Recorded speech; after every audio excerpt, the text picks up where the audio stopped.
Welcome, my dear friends, to our Saturday night midnight soiree. It is the first Sunday of Advent, and we begin by coming back to our heart, our teacher. And I would like to welcome you to this midnight vigil of peace, where we bring all the children of God who are hurting in mind, in body and spirit, and we join them as prayer partners for peace. We begin by lighting our candle for peace, and if you have a candle nearby you, would you like to join me by lighting your candle?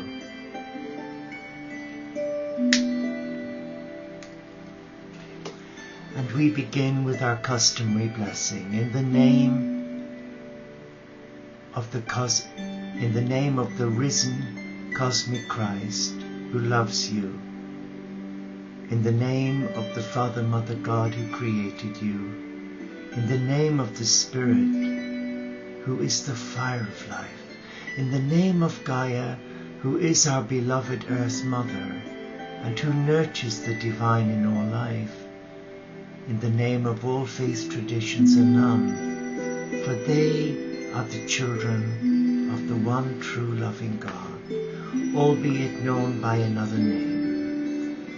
And in the name of spiritual diversity, I, Brother Sean, welcome you here on behalf of all my brothers and sisters. Let us be still now, and let us come into His presence, bringing the gift of our heart, the gift of peace, the gift of love. And I would like to begin by reading a reflection from His Holiness the Dalai Lama. To humble beings, immersed in suffering without respite, all hurried by terrible and endless karma, unbearable disease, fighting, starvation, and all manner of dangers, let an ocean of happiness and peace arise. And that was from His Holiness the Dalai Lama. And Nahaman of Bratslav says this: May it be your will, O Lord our God and God of our fathers, that you abolish wars and bloodshed from the world and draw down a great and wonderful peace on our world. Let all the dwellers on earth recognize the truth for what is, namely that we have not come into this world for the sake of strife and conflict. Heaven forbid, nor for hate, jealousy, provocation, or bloodshed. Heaven forbid. But we have come into this world in order to recognize you and know you. Let us be still. Be still in the presence of love. Be still in the presence of God.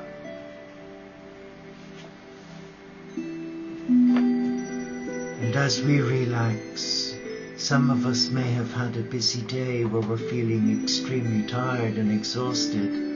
I know I am. But we offer that as a prayer to God. A prayer not so much for ourselves, but for the many who are called to join us, but where weariness takes over. As we relax, let us ground ourselves in the presence of the divine love, the divine oneness that reawakens our heart to just be. Be still now. Be still and know that you are loved.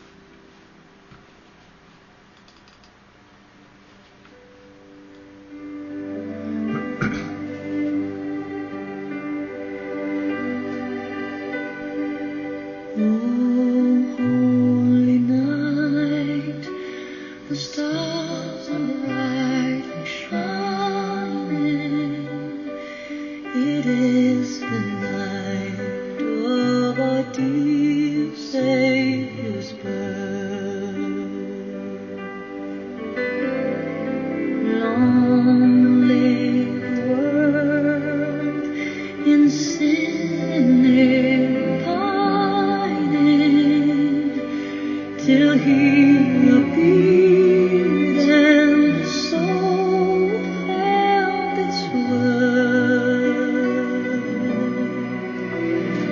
A thrill of hope, the weary world rejoices, for yonder breaks a new and glorious morn.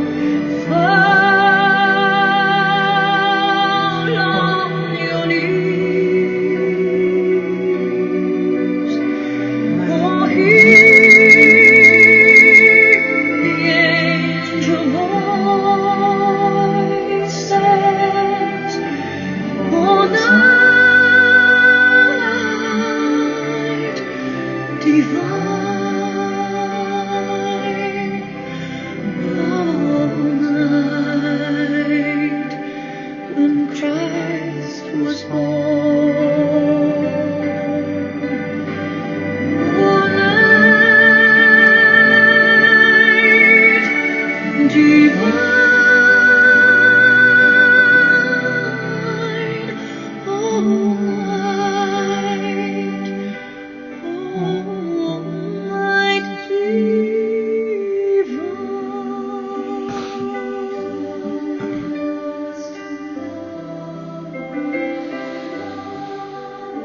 Praise you, O God. We bless you.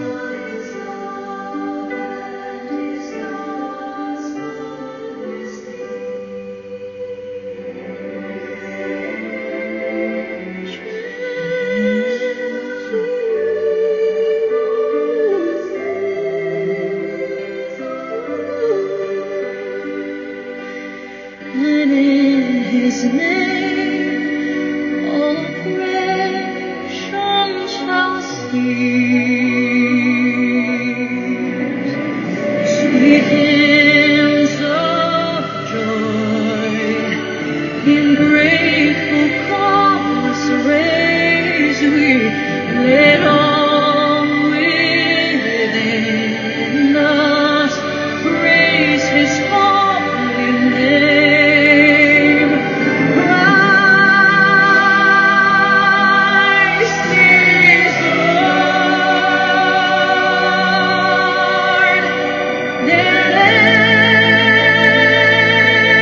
Forever praise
Beautiful.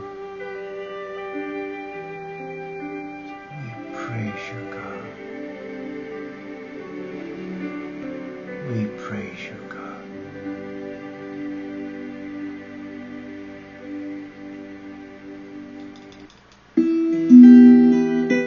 What a beautiful song that was. A hymn rather, not a song.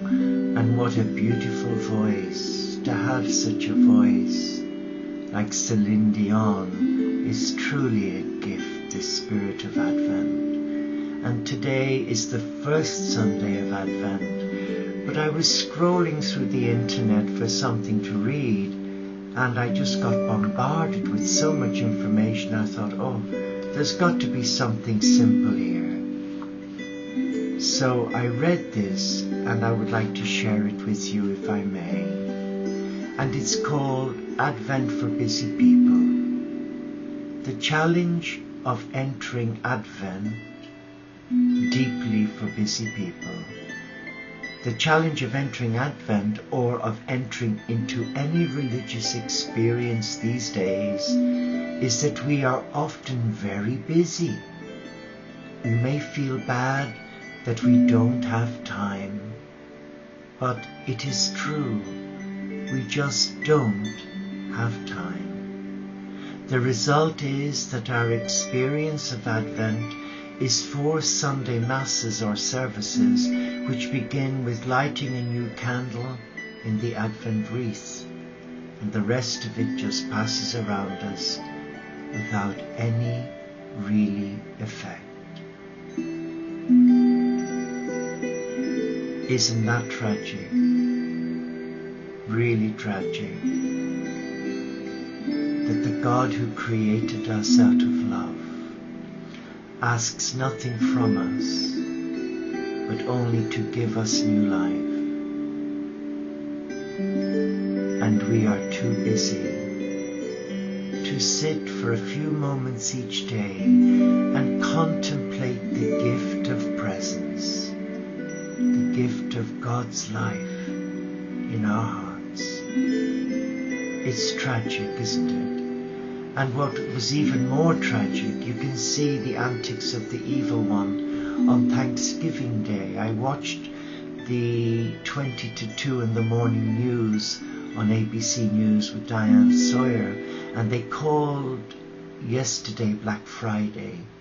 And we had the very same here in the UK, because Asda, who's owned by Walmart, an American supermarket chain, they got every Asda store to create a Black Friday, and it wasn't nice. It was the most unpleasant scene that I'd ever witnessed of greed, pure, unadulterated greed. And you would have thought in America, where Thanksgiving Day is such a special feast, that greedy entrepreneurs would hijack it and corral its people to its tills to make more profit, instead of sharing Thanksgiving meal with the family and friends you love. And we have to make a stand.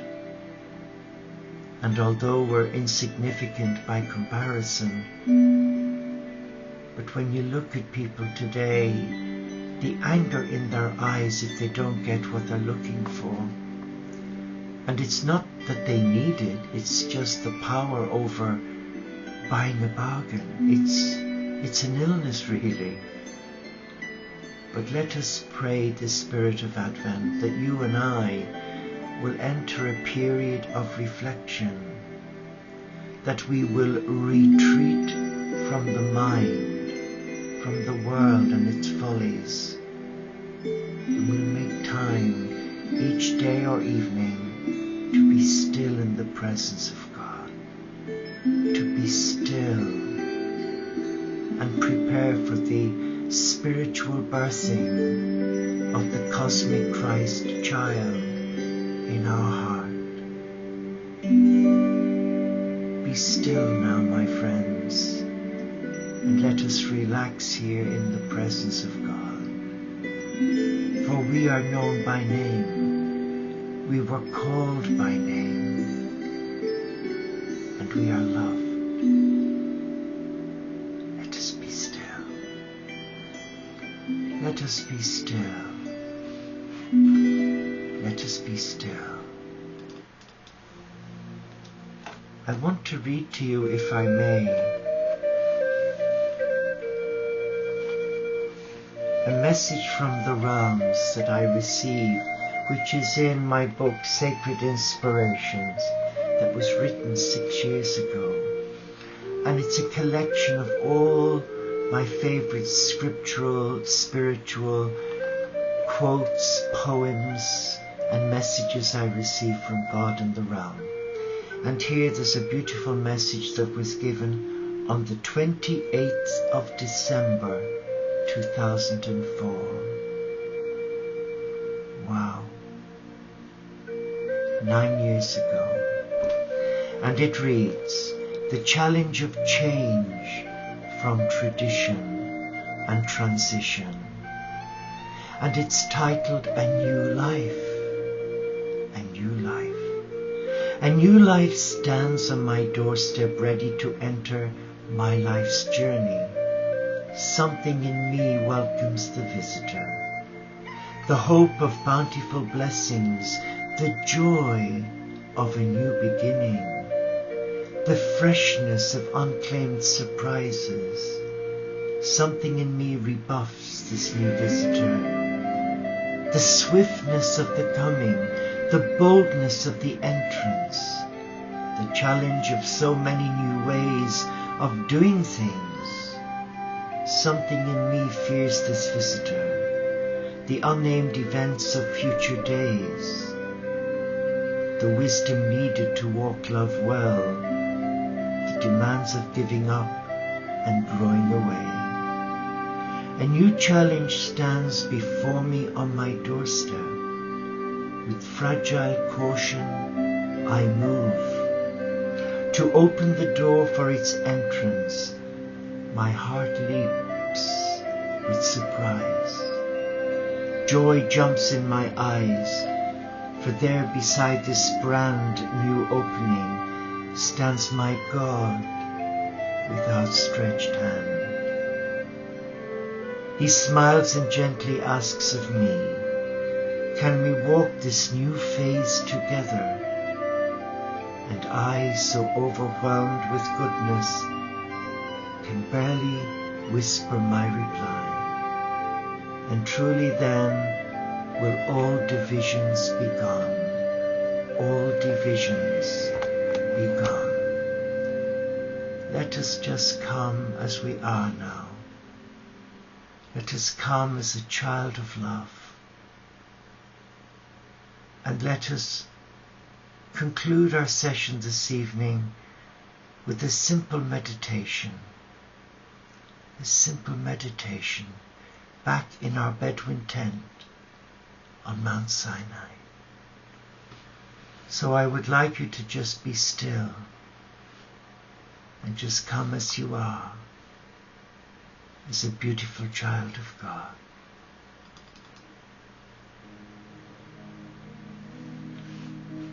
I invite you now to feel the earth under your feet. And if you are in a comfortable position, whether you're lying down or sat upright, just be comfortable, be safe, and for once trust your heart. And with every in-breath that you breathe, you are breathing in the love of your God, Goddess. And we now invite, invoke, and call upon the messengers of God, the angelic realm.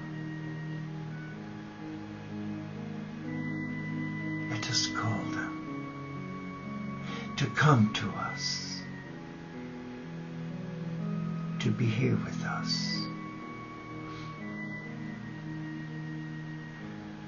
And as we walk in from the desert, we dust ourselves down and we find a comfortable place to be beside the cedar fire, because the night has come and the temperatures have dropped, and because we're so high up on the Mount of Sinai, there is a distinct chill in the air. With Brother Sun and Sister Moon that are waning, together with the stars, create a visible light wherein to see where you are going. You are relaxed now. You are safe. And all around you, there is peace. There is love. There is joy. Come. Let us find that place with our brothers and sisters, and let us just be still.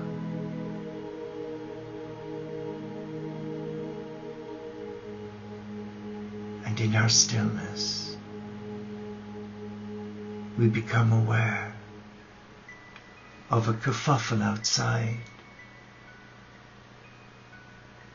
and Gaia goes to see what is happening and why the disturbance.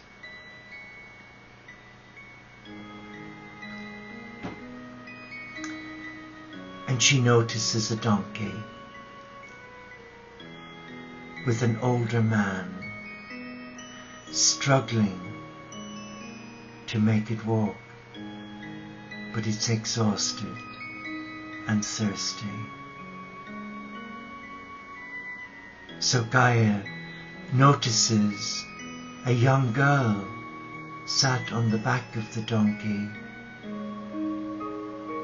and is sleeping, but she also notices that she's 8 months pregnant. So what she does is she helps her down off the donkey and finds a quiet place in the tent and prepares a soft bed on the desert floor using a moraid of cushions, and lies this young woman down and places some goatskin rugs over her to keep her warm. She takes the donkey from Joseph and she brings it round the back to a watering hole and allows the donkey have a much needed drink, for it has walked and walked for miles. And she gets one of the attendants to see to its feet, because she noticed its hooves were badly scarred and marked, and then let the donkey have a good sleep. And you're aware that in your midst, not far from you, the angels are telling you that the Mother of God to be is resting under the same roof. And you're saying, how can this be? The Messiah is going to come in wealth, through a lineage of David, of opulence and wealth. And the angel said, no, the Messiah will come through the lineage of the Nazarene Essenes, and he will come as a helpless child into poverty. And something clicks within you, and you decide to investigate. So you stand up.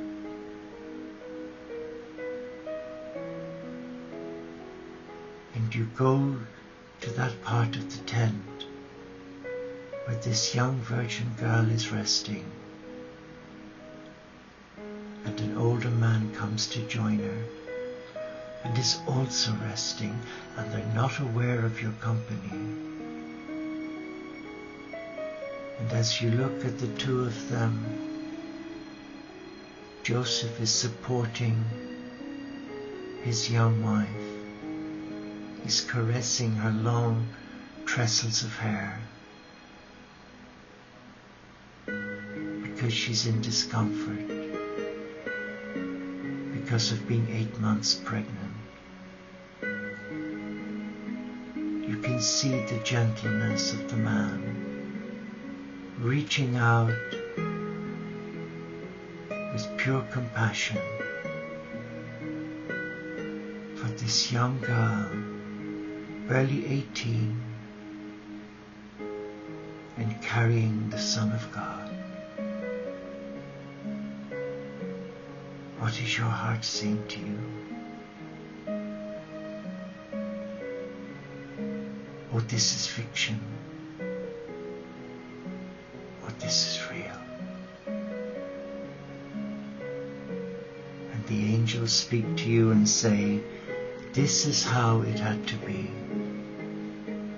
That the Son of God would be born of a woman named Mary, that she would conceive a child, and he would be called Emmanuel. And he will live a short life, when at the age of 33 he will voluntarily walk to his death for your freedom.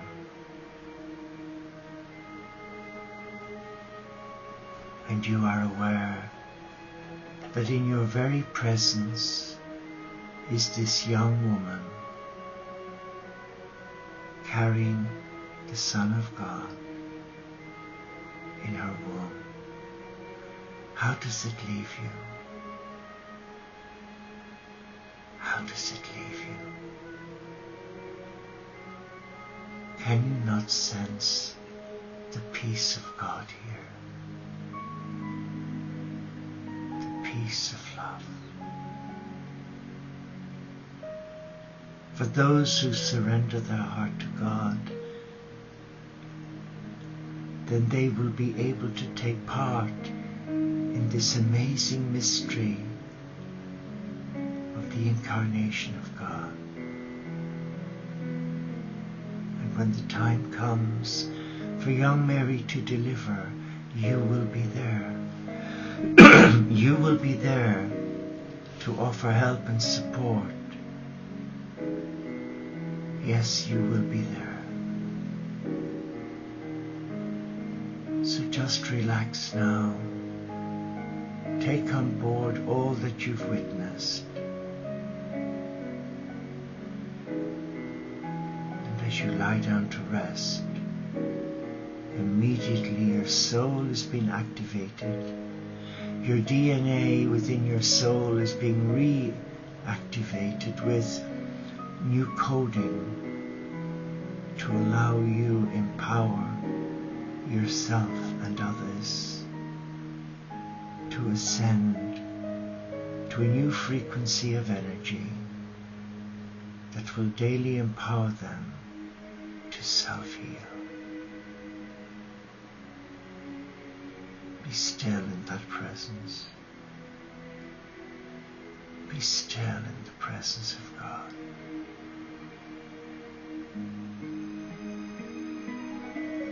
And I am with you on that wall. In the tent, I am sat there looking down on you, sending you love and blessing, whispering into your ear, surrender your heart. And the more you surrender your heart, the more blessings and graces you will receive. So come in your vulnerability and in your availability. Make time for the preparation of Advent. We are preparing for the spiritual rebirthing of the cosmic Christ child in our heart, in our very heart, in our very